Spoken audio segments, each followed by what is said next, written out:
One thing that I help people to deal with a lot is their passwords.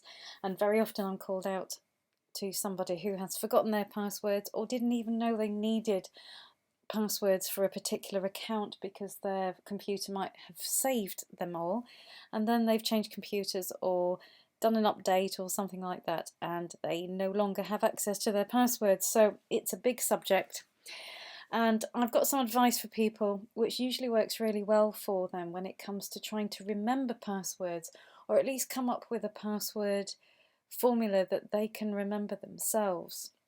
The advice, of course, is to never use the same password for multiple things, because if somebody did get hold of one of your passwords, they might try and put it into other accounts that you hold, which gets a little bit hair-raising when it comes to emails, banking, and anything for things like eBay, Amazon, where money is involved. What tends to happen with people is that they write things down, sometimes on bits of paper and sometimes in a book, which they then keep sitting on top of their laptop.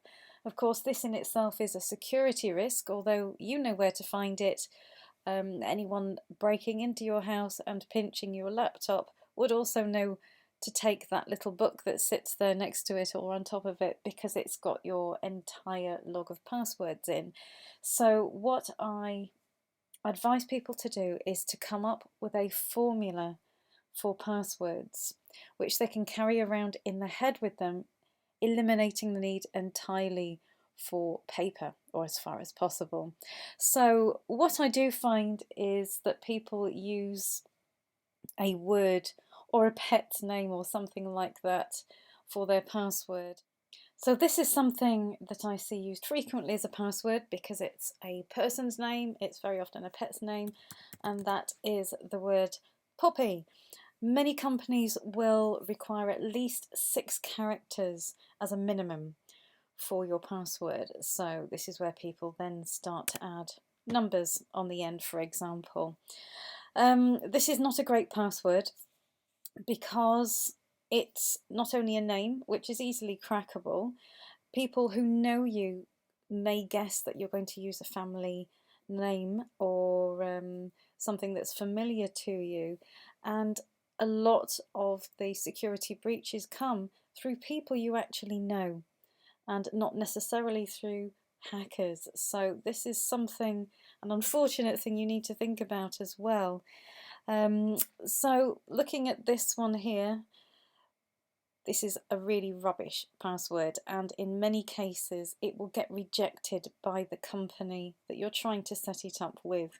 So the formula that I normally like to go for uses what you're familiar with or what you've been using. Let's just get rid of that. One of the very basic things would be to use a mixture of capital and lowercase letters. So it's easy in this case to go back and capitalise that initial P.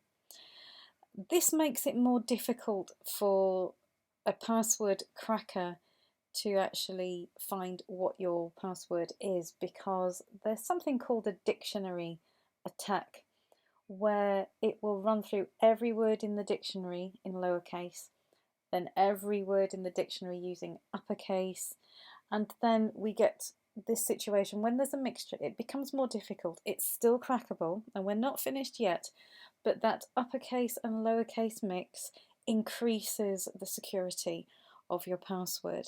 So here we are, we're using a password that you're familiar with, but this in itself is a word that would pop up in a dictionary and is not secure. So the first thing you can do, besides capitalising that first letter, is come to the end and repeat that word. Now, poppy poppy is not a word that appears in a dictionary in its own right. So this is the first thing you can do. Take your familiar word, capitalise your first letter.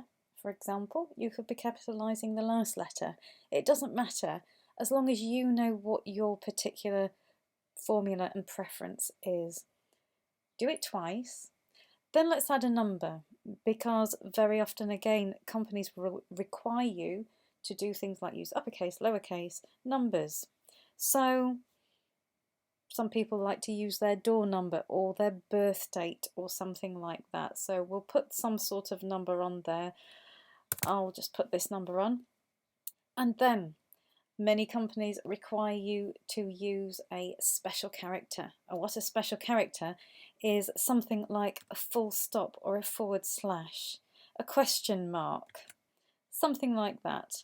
So what you could have here, if I just go for the full stop as an example of a special character, instead of just Poppy in all lowercase, what you have here is a mixture of uppercase and lowercase, an extension of the word, which makes it not a word that would appear in a dictionary, some numbers, and a special character.